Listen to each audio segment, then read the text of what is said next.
Amém. Eu não tenho a chave para destravar sua mente. Eu tenho a palavra para te ajudar a se apaixonar mais por esse Jesus. Tá bom? Vamos lá. Gênesis 1:1, o que é que diz?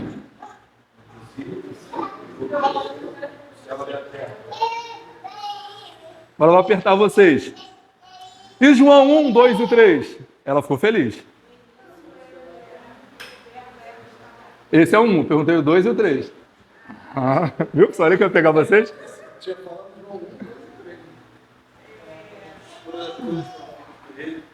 E sem ele, nada do que foi feito se fez. Esse é o 2. E o 3?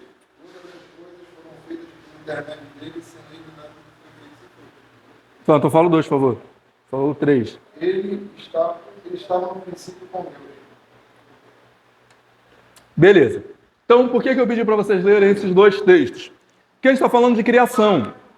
E criação é uma ação de Deus com a participação de Jesus. Quando nós falamos da pessoa de Cristo, irmão, você não pode pensar na pessoa de Cristo, querer pedir aos irmãos que deixem a agitação só para as crianças. Você não pode pensar na pessoa de Cristo só de Mateus em diante, só no Novo Testamento. A pessoa de Cristo, ela se faz presente em toda a história. Por que a nossa igreja chama cristocêntrica? Porque nós servimos a esse Cristo, o enviado de Deus, Jesus Cristo, o Messias, aquele que era, que é e que há de vir. Então, nós não podemos pensar na figura de Cristo de Mateus em diante. Cristo está em toda a história. Como disse o João, ele estava no princípio com Deus e todas as coisas foram criadas por quem? Por ele. Quem é esse ele? Cristo. Lembre-se disso.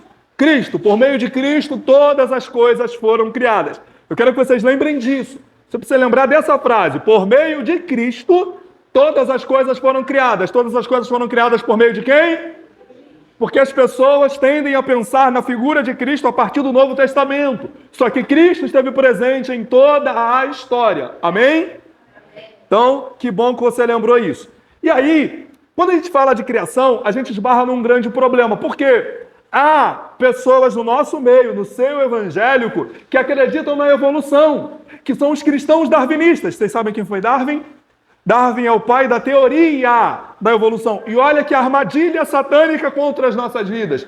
Tanto o Big Bang quanto a evolução são teorias, não são leis. Na física, na ciência, na química, de uma forma geral, quando existem dados comprobatórios, aquilo passa a ser chamado de lei. Por exemplo, lei gravitacional universal, lei da inércia, as coisas como lei da ação e reação. Quando existem dados comprobatórios, aquilo é tratado como lei. Quando você não tem matéria o suficiente para comprovar a ideia, é chamado de teoria. Só que nas escolas tratam tanto o Big Bang quanto a evolução como se fosse uma regra. E é uma teoria, é uma hipótese. A ciência trata tanto o Big Bang quanto a evolução como uma hipótese. Não é uma lei. Lembre-se que na ciência só passa a ser lei quando existe dado comprobatório. Não existe a lei do Big Bang. Não existe a lei do darwinismo, do evolucionismo. Só que no nosso meio existem cristãos que acreditam, falam assim, Deus criou, mas Deus criou por meio da evolução. Só que quando você vai para Gênesis, a Bíblia fala que Deus falou assim, haja luz, e houve luz. Haja plantas, e as plantas nasceram. Hajam mares, haja divisão entre terra e água, seja a porção seca chamada terra, a porção molhada com água chamada mar. Não foi uma evolução. Deus fez isso em 6 dias.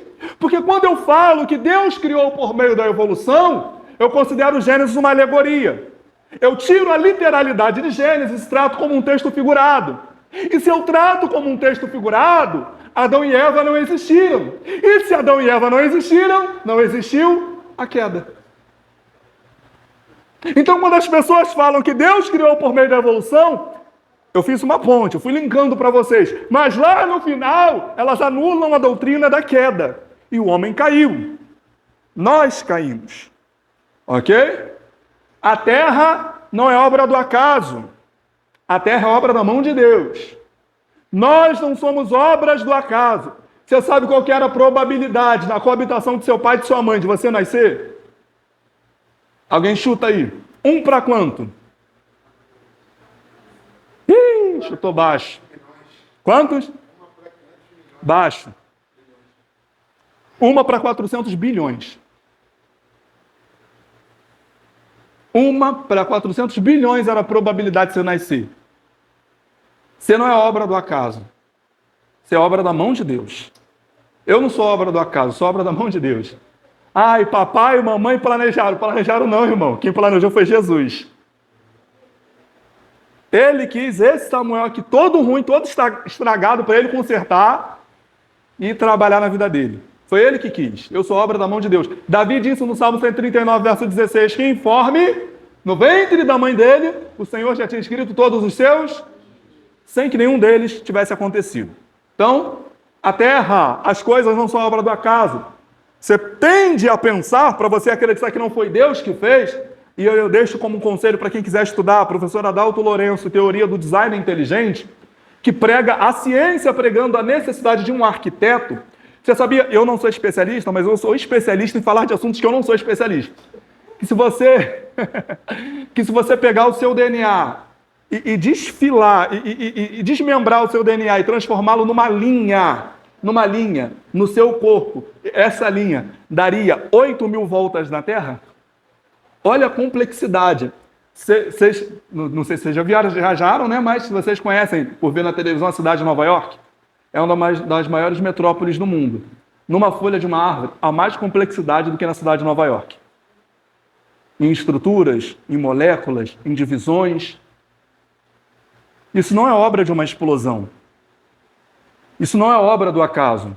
O caos não gera nada. Faça o seguinte, pegue a sua louça, não lave durante 1 ano. Volte depois de 1 ano na sua cozinha e veja como é que está. O que pode surgir do caos? Nada. Talvez fungos, ratos, bactérias.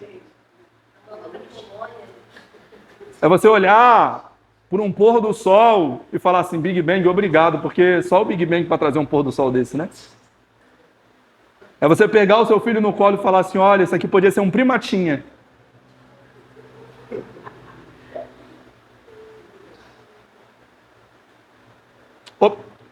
Eu gosto da frase que a ciência é devidamente estabelecida e a Bíblia é devidamente pregada, sempre vão se coadunar, nunca vão se divergir.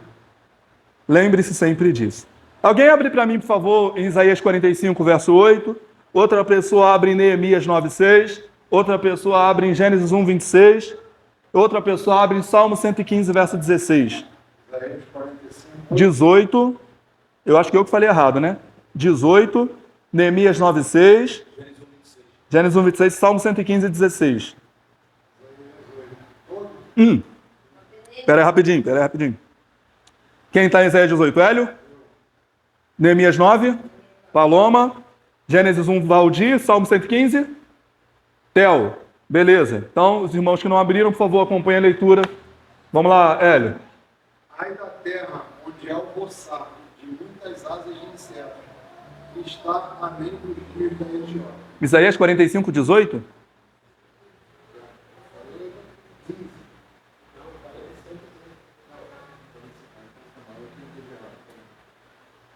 Porque assim diz o Senhor, que nos céus, o Deus que formou a terra, que a fez e a estabeleceu, que não a criou para ser um caos, mas para ser habitada.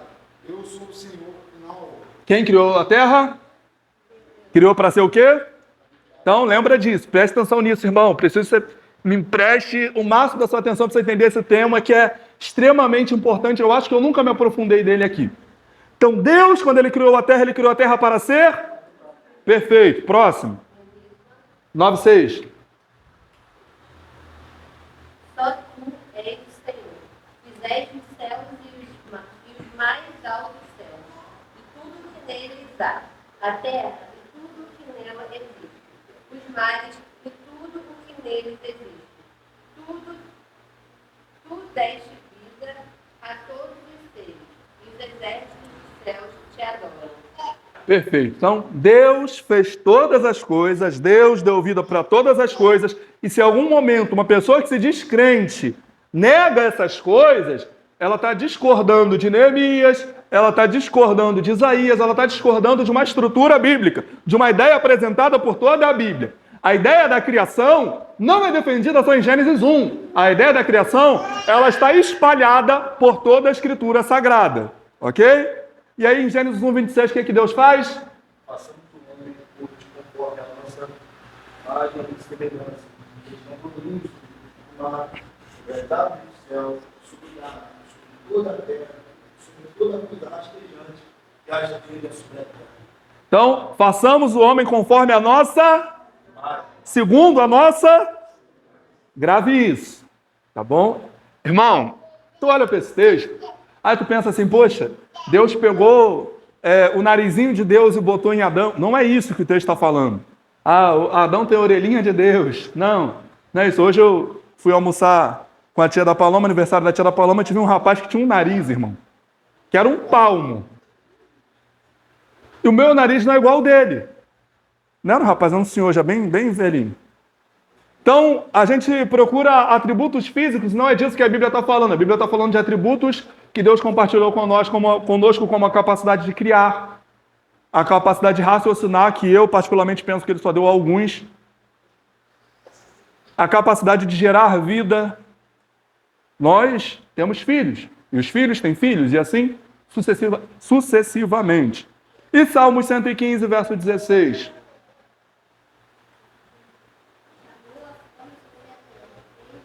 Salmo 115, 16.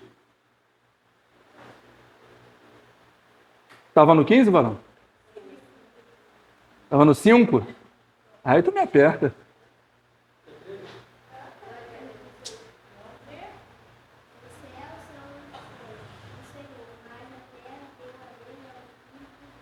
Então, e lembrando esse texto, tá, irmão? Para a gente não fazer uma interpretação incorreta. Os céus são os céus do Senhor, mas a terra Ele deu aos filhos de Adão.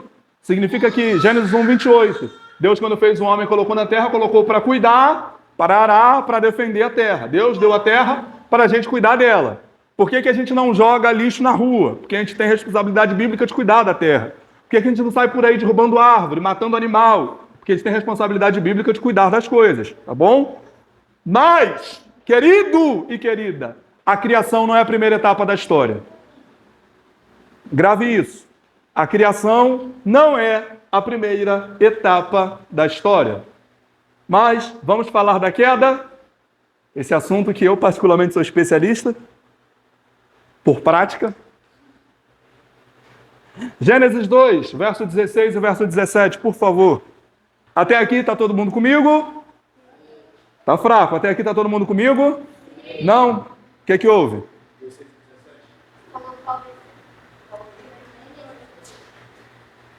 Vamos lá. Perguntem, gente. Estão com dúvida? Perguntem. 2, 16 e 17. Qual parte não ficou clara? Esse é o momento. Não, deu os animais para Adão comer, né? Não, mas você não vai sair, tô passando na rua, vi um cachorro, vou atropelar o cachorro. Não é isso.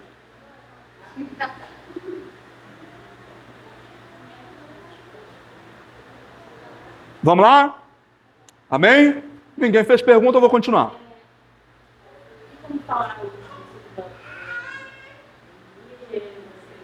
Claro. Isaías 48, 45, 18. Neemias 9, 6. Gênesis 1, 26. E Salmos 115, 16. Vou repetir. Foi?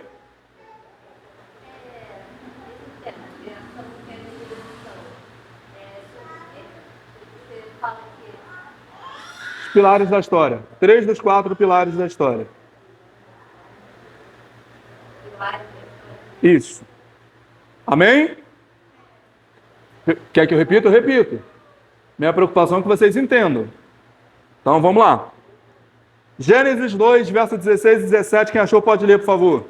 E ordenou o Senhor Deus ao homem dizendo: toda a árvore da comunidade do bem, mas a árvore da ciência do bem e do mal dela não comerás, porque no dia dela comer, certamente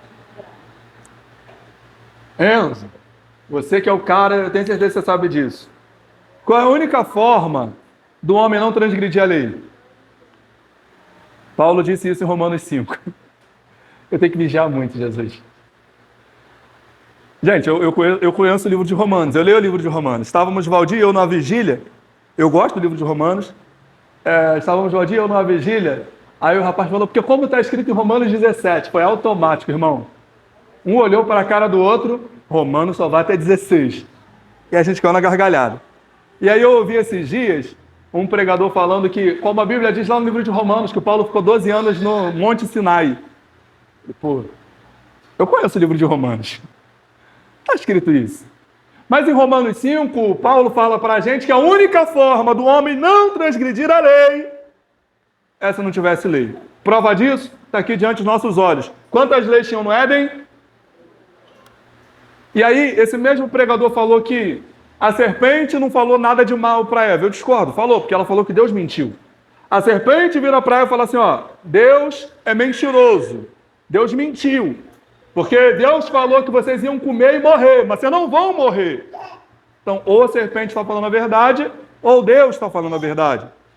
Então, qual era a ordem de Deus para Adão e para Eva? Não comam do fruto da árvore do conhecimento do bem e do... Porque se você comer, certamente você... Perfeito. Gênesis 3, verso 2. Vamos paulatinamente.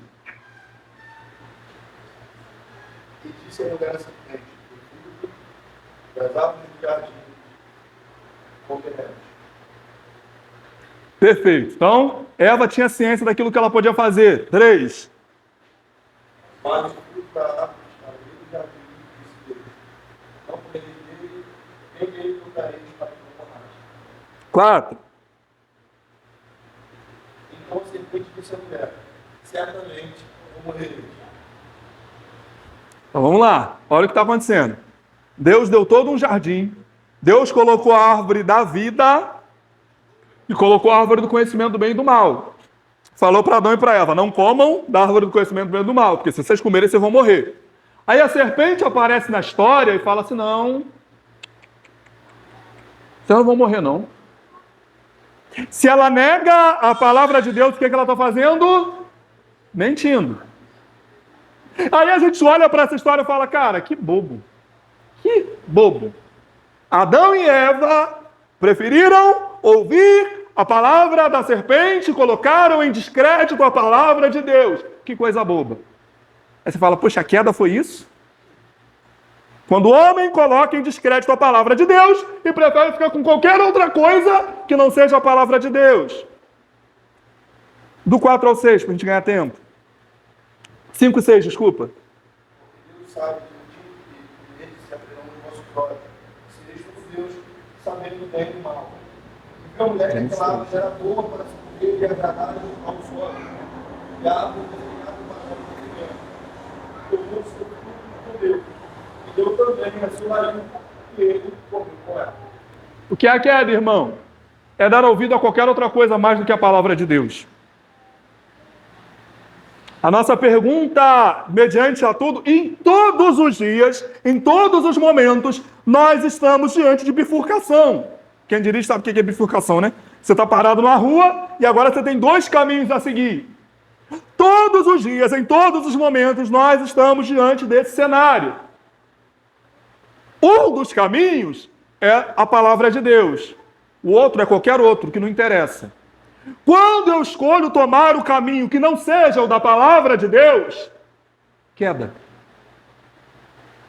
Uma pessoa me fechou no trânsito. O que a palavra de Deus diz? Bem, o que me vem à cabeça agora? Bem-aventurados pacificadores, porque eles serão chamados filhos de Deus. Ou, Provérbios, a palavra branda desvia o furor, mas a dura suscita a ira. Então eu tenho 2 caminhos. Eu posso ser um pacificador, eu posso ter a palavra branda, ou eu posso ser um atribulado que não vigia e dá lugar à carne. Todos os dias eu tenho esses 2 caminhos diante de mim. E se eu não sigo a palavra de Deus, sabe o que é isso? Queda. Quando eu dou ouvido a qualquer outra coisa que não seja a palavra, queda. E esse dar ouvido a qualquer outra coisa, você pensa no fulano lá, no ciclano lá, mas às vezes o Beltrano que está te fazendo pecar é aquele que você olha no espelho. É aquele que você vê na foto da sua identidade. Porque é esse aí que você não consegue dominar e prefere dar ouvido à carne dele do que dar ouvido à palavra de Deus. Todas as vezes que você prefere ouvir qualquer coisa, até mesmo a sua carne, no lugar da palavra de Deus, queda. O que é queda, irmão? é preferir satisfazer um desejo da sua carne no lugar de obedecer a palavra. Eva, no verso 6, orou e falou assim, poxa, esse fruto é bonito. Ele é desejável. Ele é agradável. Quer saber do que mais? Palavra de Deus que se lasque. Estou vendo, gostei, vou pegar para mim. Eu sei que muita gente ouve isso e adota uma conotação sexual. Aí pensa logo em adultério, em fornicação. Mas às vezes você quer satisfazer desejo. Deixa eu te contar uma coisa, irmão. Confessar um pecado para você. O Evangelho, eu falo do amado Timóteo, que essa frase está lá. Se você não viu, ouça, é maravilhoso. O Evangelho vai impactar tanto a sua vida, irmão. Você vai, nos mínimos detalhes, você vai te chamar a atenção. Eu cheguei na primeira semana que eu estava lá em Campinas, eu não recebi nada da empresa que eu saí, não me pagaram absolutamente nada. Então eu fui só com a conta no negativo para poder me segurar. Depois eles fariam o reembolso. E aí qual que foi a minha estratégia, Paula? O café da manhã no hotel era incluso. O almoço eu tinha que pagar no meu bolso. Aí o que eu fiz? Malandramente, comecei a comer 2, 3 vezes no café da manhã. Rebentando. Para quê? Para no almoço gastar menos. O almoço eu tinha que pagar, eles iam me reembolsar depois, mas eu tinha que pagar ali, eu não tinha dinheiro para pagar. Então, comecei a cair dentro no café da manhã. Fiz isso uns 3 dias. No 4º dia, quando eu fui fazer, eu lembrei que o gula é pecado. E eu estava comendo mais do que eu precisava. E eu parei de confiar na providência divina, porque eu podia dar desculpa, não, mas porque eu não tinha dinheiro. Mas Deus não é o Deus da providência? Então aí a gente vê que a gente é bobo. Quando eu prefiro fazer qualquer outra coisa que não seja dar ouvido à palavra de Deus, queda. Quando eu prefiro satisfazer um desejo da minha carne, ao invés de dar ouvido à palavra de Deus, e se esse desejo for pecaminoso, e aqui, nem todo desejo que não é pecaminoso, em algum momento ele não vai ser pecaminoso. Um exemplo. Você já viu um piano ou um teclado? Já viu um piano ou um teclado? Quais são as cores das teclas do piano e do teclado? Preto e branca, né? Qual tecla... Pelo amor de Deus, vigie. Qual tecla no piano é ruim? Nenhuma. Mas tem tecla que você não pode tocar em determinados momentos da música. Não que seja ruim, mas que não é a hora. É igual o pecado, é igual os nossos desejos. Tem desejos que não são ruins, mas tem momentos de você ter esse desejo. O meu desejo de homem não pode ser satisfeito na minha colega de trabalho, na musa do Instagram, na bonitona da televisão. Porque existe um momento para o meu desejo ser satisfeito. Então, todas as vezes que eu prefiro fazer a vontade da minha carne, é falar na hora que eu tenho que calar, é me humilhar, é me exaltar na hora que eu tenho que me humilhar, é calar na hora que eu tenho que ouvir, é olhar quando eu não devo olhar, é queda. É a mesma coisa que Eva fez. A queda, irmão, é dar as costas para Deus. Queda, você virar as costas para Deus. Nenhum versículo da Bíblia, embora provavelmente você já tenha ouvido isso, a Bíblia diz que Deus descia todos os dias para falar com Adão e com Eva. Não tem isso na Bíblia, existe essa crença, né? Todos os dias, naquele mesmo horário, Deus descia para falar com Adão e com Eva. Não, o que a gente entende é que Deus fazia isso. Com qual periodicidade? Não sei, a Bíblia não diz, mas Deus fazia. Sabe por quê? Porque Adão e Eva reconheceram a Deus. Quando eles começaram a ouvir um movimento assim, falei, é Deus que está chegando.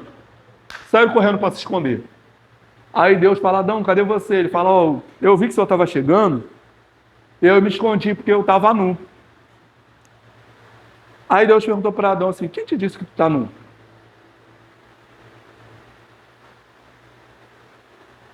É a mesma coisa na nossa vida. Na queda, irmão, o homem está dizendo para Deus que agora ele sabe mais que Deus. Eu sei, Senhor, que a tua palavra diz isso, mas quer saber do que mais? Tua palavra não significa nada para mim, não. É por isso que quando a gente fala que quem está lá fora é inimigo de Deus, a pessoa se sente ofendida, mas é inimiga de Deus, filho da desobediência, filho da ira. Você luta com a palavra. Esse ser humano miserável, criatura, está virando para Deus e fala assim, Deus, eu sei. Esses dias eu repreendi uma pessoa, falei, cara, pelo amor de Deus, para de contar teu testemunho. Porque isso aí só serve como réu de juízo para a tua vida. Porque tu vai para o inferno. Porque Jesus Cristo diz assim, ai de você, Corazim. Ai de você, Betsaida, porque se fossem feitos os milagres em Sodoma e Gomorra que vocês viram aqui, haveria arrependimento lá. Então quem mais viveu experiências com Deus e hoje está afastado dele, irmão, mais juízo vai decair sobre essa cabeça. Então é perigoso o cara que não é crente ficar contando testemunho. É pior, porque ele já experimentou das maravilhas de Deus e agora vira as costas para esse Deus maravilhoso. Então o que é queda? É o homem dizendo para Deus que Deus não sabe de nada e que ele sabe muito mais do que o próprio Deus. Mas como eu disse, e a gente precisava chegar aqui, vocês entenderam o que é queda? Parem de virar as costas para Deus, irmão. Pare de fazer a sua vontade. Sua vontade vai te levar para o inferno. Ah, boa frase para colocar na faixa da igreja, né? Sua vontade vai te levar para o inferno. E vai, tá? E vai. Se fizer tudo que te dá na telha... Sabe, tem gente que fala assim, não, eu sou muito sincero. Falo tudo que me vem à cabeça. Você é um pecador miserável. Você é um infeliz que vai para o inferno. Porque Tiago disse que aquele que não refreia a sua boca é pior do que o infiel. Abandonou a fé. A fé dele é vã, obrigado. Aquele que se diz religioso não refreia a sua língua, irmão.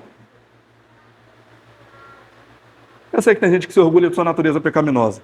Eu luto contra ela direto. Irmão, entendemos o que é a criação? Foca aqui. Entendemos o que é a criação?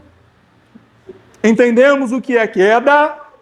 E agora nós precisamos falar sobre redenção. Não se assuste com o que eu vou te dizer. Irmão, eu não estou inventando o evangelho, tá bom? Eu não sou aquele coach que vai te dar a pílula que vai destravar a sua mente.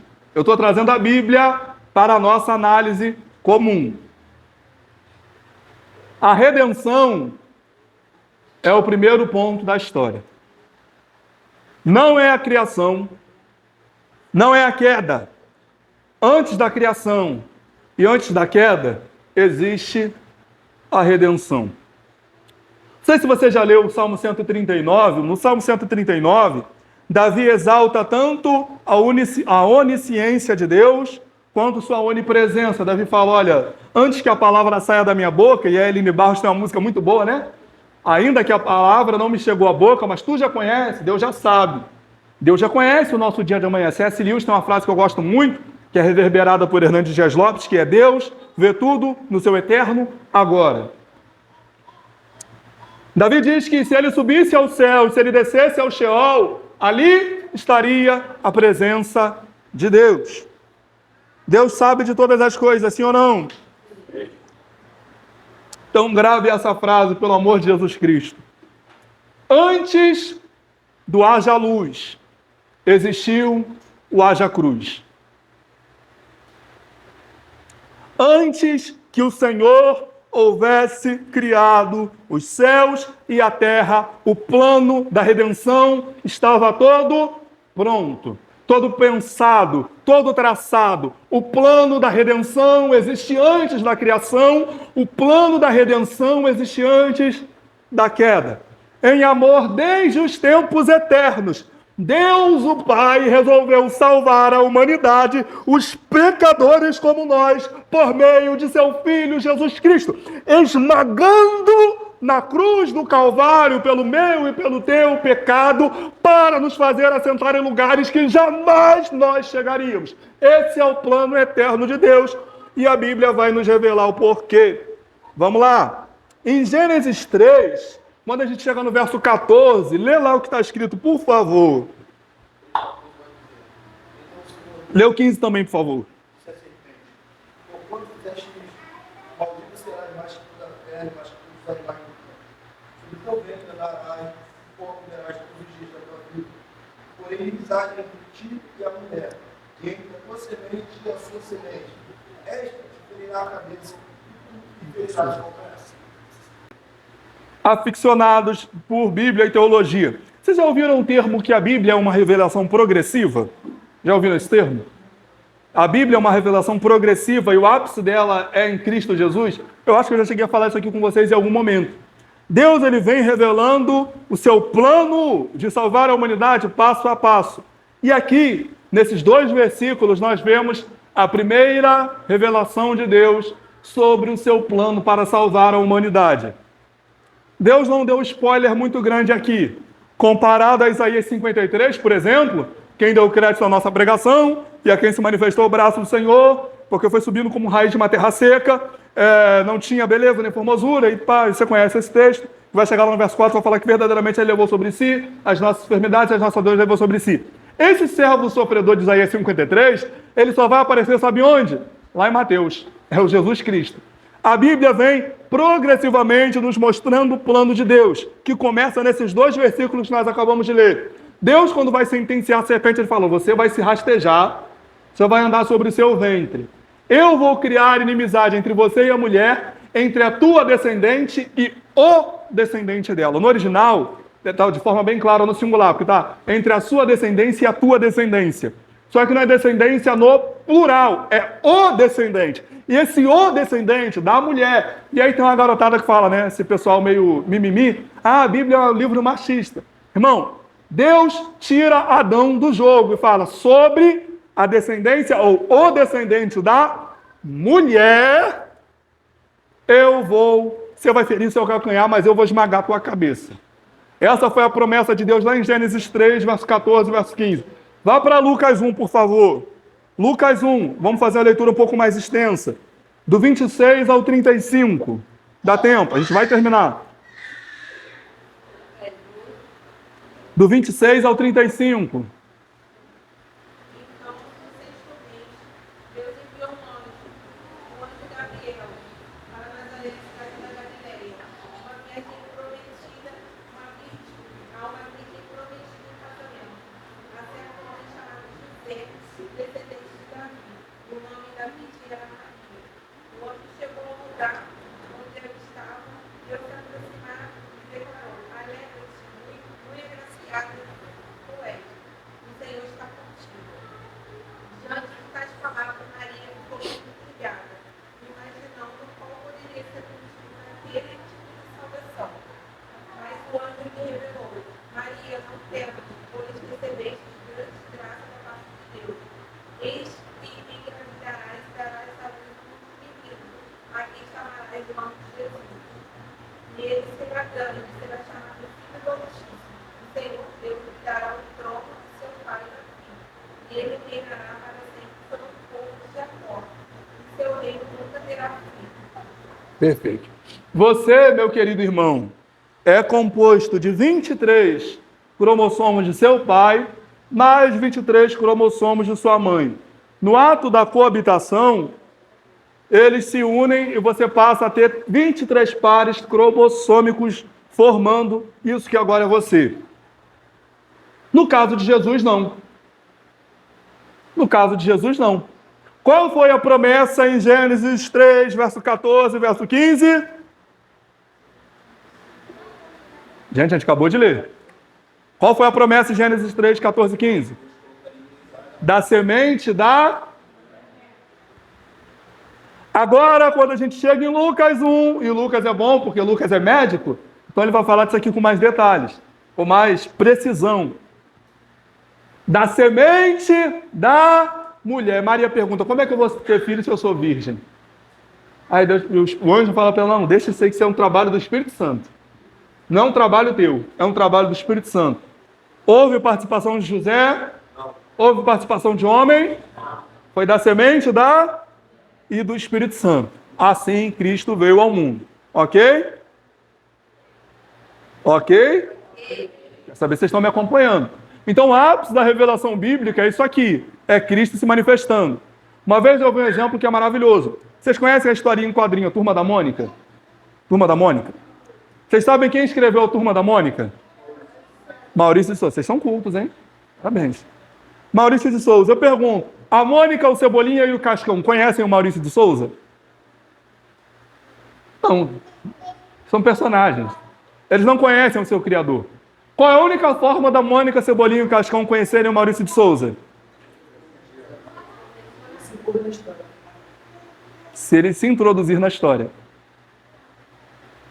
Aí Deus, no ápice de sua revelação, quando o cordeiro sacrificial não era o suficiente, quando a Arca da Aliança não era suficiente, quando o templo em Jerusalém não era suficiente, todas essas coisas apontavam para um ser. Ele se introduziu na história, para que a sua criatura pudesse conhecer perfeitamente. Jesus se manifesta da semente da mulher.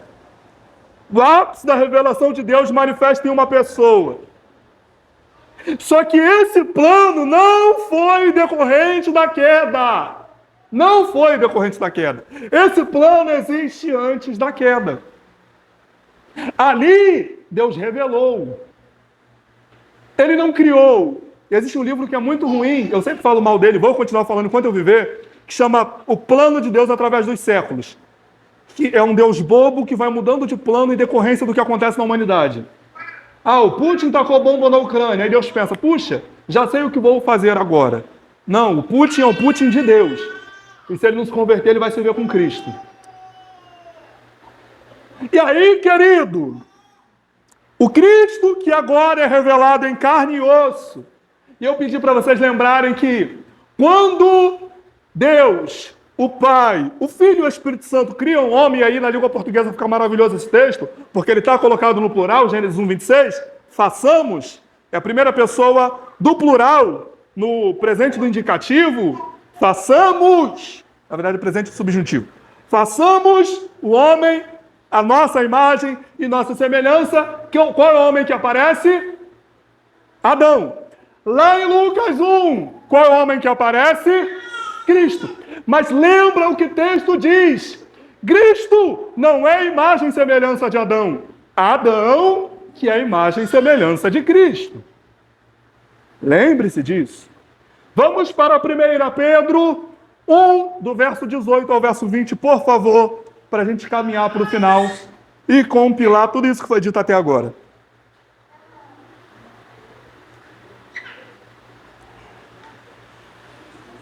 Primeira Pedro 1, do 18 ao 20.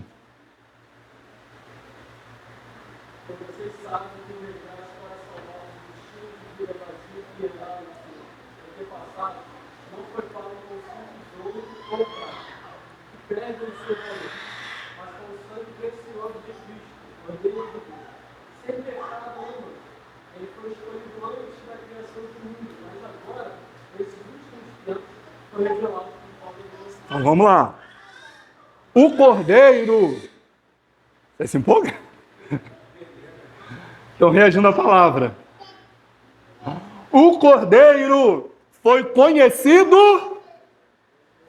A gente acabou de ler. Presta atenção, não desconcentra com as crianças, não. O Cordeiro foi conhecido antes. A queda aconteceu antes ou depois da criação do mundo? Oi? A queda aconteceu antes ou depois da criação do mundo? Depois. O Cordeiro foi planejado, a ideia do Cordeiro, o Cordeiro ele foi conhecido quando? Beleza, vamos lá. Apocalipse, alguém abre no 13:8 e outra pessoa abre no 17:8, por favor. Alguém no 13:8 e alguém no 17:8. 13.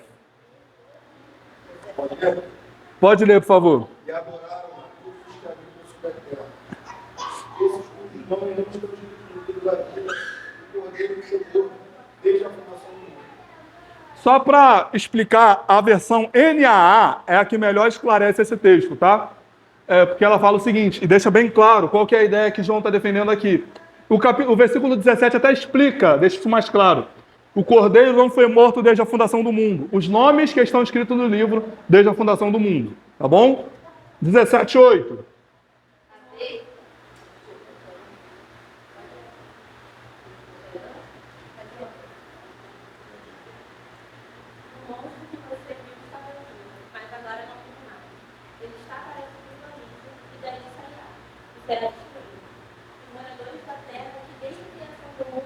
Não tem esse nome escrito no livro da vida, ficarão espantados quando olharem para o monte. Ele estava vivo, agora não vive mais, porém tornará a aparecer. Vão adorar a besta quem não tem o nome escrito no livro? Quando que esse nome foi escrito? Irmão, se tu não enxerga graça nisso, e literalmente graça, tá? Literalmente não. Não é a ambiguidade da graça. Primeiro que é engraçado, e segundo que é gracioso. Vamos lá. Eu vou sair aqui rapidinho da ideia, mas eu vou voltar para cá.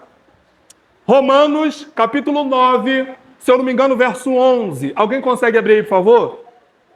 Não falar se eu não me engano, não. Eu lembro, é verso 11 mesmo. Acho que é 11 ou 13. Ô César, existe pós-graduação em Romanos? Acho que eu vou fazer. 9 anos vai dizer.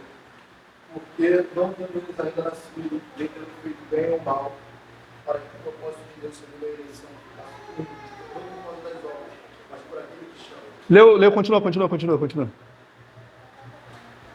de maior sobre a menor.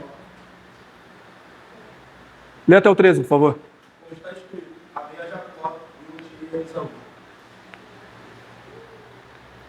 Foi até o 13? Perfeito. Antes que os meninos nascessem. Quais são esses meninos? Antes que eles nascessem, para que o propósito de Deus, segundo a eleição, se cumprisse, Deus escolheu um e rejeitou o outro. Eles nem tinham nascido. Se você for para Gênesis 27, agora eu não vou me lembrar o versículo, acho que é o versículo 14. Acho que é. Se não for, é muito próximo aí.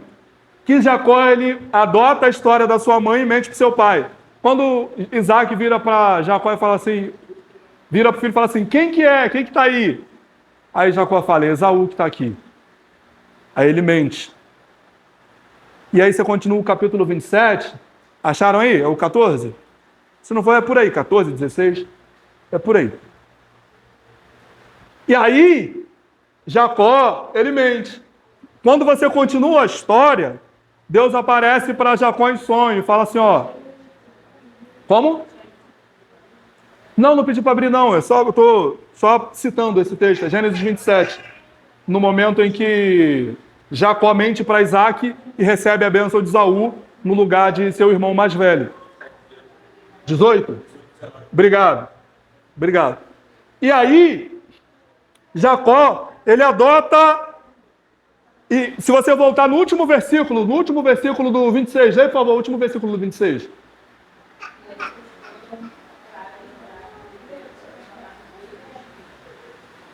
Último versículo do 26. Não fala de Esaú, não? É o 34, 34, leia, por favor. Ora, sendo Esaú da idade de 40 anos, tomou como mulher a Judite, Eteu, e a Azimar, e Ezeon, Eteu. É que eu tento puxar na memória fotográfica também, às vezes. Então, vamos lá. Esaú, a essa altura, Esaú e Jacó eram gêmeos, ok? Então, beleza. Esaú e Jacó, eles tinham mais de 40. Tá bom? Mais de 40. Então, se você está expulsando seu filho com 30, tá errado. Tô brincando. Tô brincando. Esaú e Jacó tinham mais de 40. Jacó mente para o seu pai para ser abençoado no lugar de seu irmão. Mas quando que ele foi escolhido? Oi? A queda mudou o fato dele ser escolhido? É isso que eu quero que você entenda. Isso é graça. Não depende de quem quer, como disse Paulo no 16 de Romanos 9, não depende de quem quer, nem de quem corre, mas de Deus que se compadece. Isso é graça. Ele disse a Moisés, terei misericórdia de quem eu quiser ter misericórdia. Me compadecerei de quem eu quiser me compadecer. No final das contas, se fosse a minha versão, eu ia botar no final, porque eu sou o cara.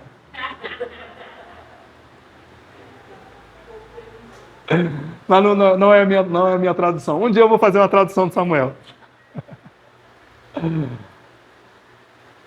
O plano de Deus existia para Jacó antes dele nascer. Leia Efésios capítulo 1, verso 4 e verso 5, por favor.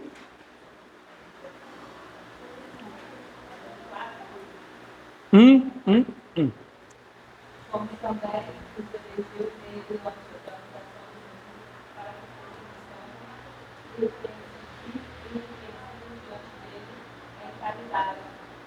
E nos predestinou para filhos de adoção de Jesus Cristo para si mesmo, segundo o beneplácito de sua vontade, para louvor e glória da sua graça, pela qual nos fez agradáveis Ele nos elegeu antes do quê? Irmão, Deus não te escolheu hoje. Antes do seu pai, Deus já tinha te escolhido. Antes do seu avô, Deus já tinha te escolhido. Antes do seu bisavô, do seu tataravô, do seu pentavô, se é que isso existe, Deus já tinha te... Antes de Adão, irmão, Deus já tinha te escolhido. Antes da fundação do mundo, Deus já tinha te escolhido. A redenção existe antes de todas as coisas. A redenção existe antes de todas as coisas. O plano de Deus de nos salvar passou por Adão, passou por Moisés, passou por Abraão, passou por Davi, por Salomão, por Nabucodonosor, passou pelos profetas todos, passou por Cristo. E no ápice de Cristo, na cruz do Calvário, Ele nos salvou. O plano da redenção existe antes de todas as coisas. Deus não criou um homem, já que o homem caiu, eu vou redimir. Deus já criou toda a história com o plano da redenção estabelecido. O plano da redenção estava estabelecido, aí o homem caiu. Mas nós temos Cristo. Nós temos o Cristo. Mateus 25, 34, por favor, para a gente poder fechar. Vocês estão comigo, gente? Estão entendendo? Isso. Isso. É um texto que eu tô com vontade de ouvir. Não agora, vou ser mentiroso, mas estou com vontade de ouvir esse texto.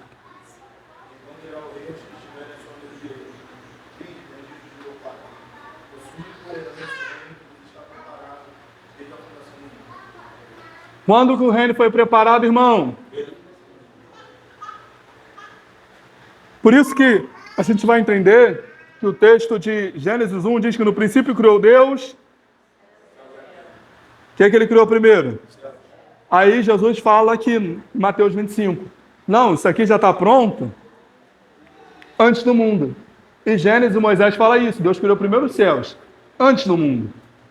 E o que Deus tem para nós, ele foi construído antes do mundo. Isso aqui é transitório, é peregrino. A gente vai sair daqui. Isso aqui é só algo que a gente tem que viver. Eu ouvi uma frase que eu gostei. Quem nasce duas vezes, morre só uma. Mas quem nasce uma vez só, morre duas. Conseguiu entender? Vou te explicar. Grave isso. Quem nasce duas vezes, morre só uma. Mas quem nasce uma vez só, morre duas.